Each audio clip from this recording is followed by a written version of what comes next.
रंगा पतंगा प्रकरणाला आता नवीन वळण मिळालेलं आहे. आपल्या बातमीमुळे गाजलेली ही केस आता एसीपी समीर पाठक यांच्याकडे सोपवण्यात आलेली आहे. आता पाठक साहेब जुम्मन बरोबर चर्चा करतायत. कौस्तुभ, काय चर्चा चालली आहे, काय सांगता येईल? आत्ताच पाठक साहेब जुम्मनच्या घरात गेलेले आहेत. त्यांनी पत्रकारांना मात्र घराबाहेरच ठेवलेलं आहे. कौस्तुभ, चर्चेमध्ये नेमके काय मुद्दे असतील, काय अंदाज आहे? अनुपमा, त्यांनी पत्रकारांना घराबाहेरच ठेवलेलं आहे. पण रंगा पतंगा गायब होण्याविषयी ही चर्चा असावी असा एक अंदाज आहे. धन्यवाद कौस्तुभ, दिलेल्या या सगळ्या माहितीबद्दल. आणि याबाबतचे अपडेट्स आम्ही तुझ्याकडून जाणून घेत राहू. यानंतर पाहणार आहोत बॉलिवूडच्या बातम्या. मात्र त्यापूर्वी एक छोटासा ब्रेक. पाहत रहा झी 24 तास, रहा एक पाऊल पुढे.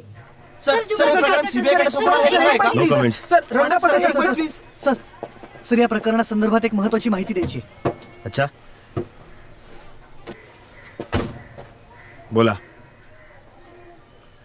सर, मी माझ्या पद्धतीनं आणखीनही काही शोधायचा प्रयत्न केलाय स्टोरी करताना. पण या भागात जनावरांची चोरी ही बाब काही नवीन नाहीये.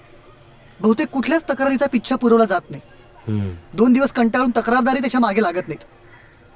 पण आकडेवारी असं सांगते की दरवर्षी प्रत्येक जिल्ह्यामध्ये किमान 100च्या आसपास जनावरही चोरीला जातात. आता अर्थात ही नोंद झालेली संख्या आहे. खरा आकडा यापेक्षा जास्त असू शकतोच. त्यामुळे हे काम कोणा एका दोघांचं नसावं असा संशय घ्यायला जागा आहे. सर, याविषयीचे सर्व डिटेल्स तुमच्यासाठी या पेनड्राईव्ह मध्ये आहेत. थँक्यू. ह्या केसमध्ये मदत होईल याची. फारच उचलून धरले तुम्ही हे प्रकरण.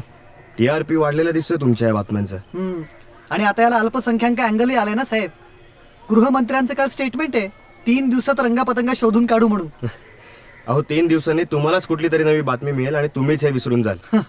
बरं, हा पेनड्राईव्ह असू दे, राहू दे तुमच्याकडेच.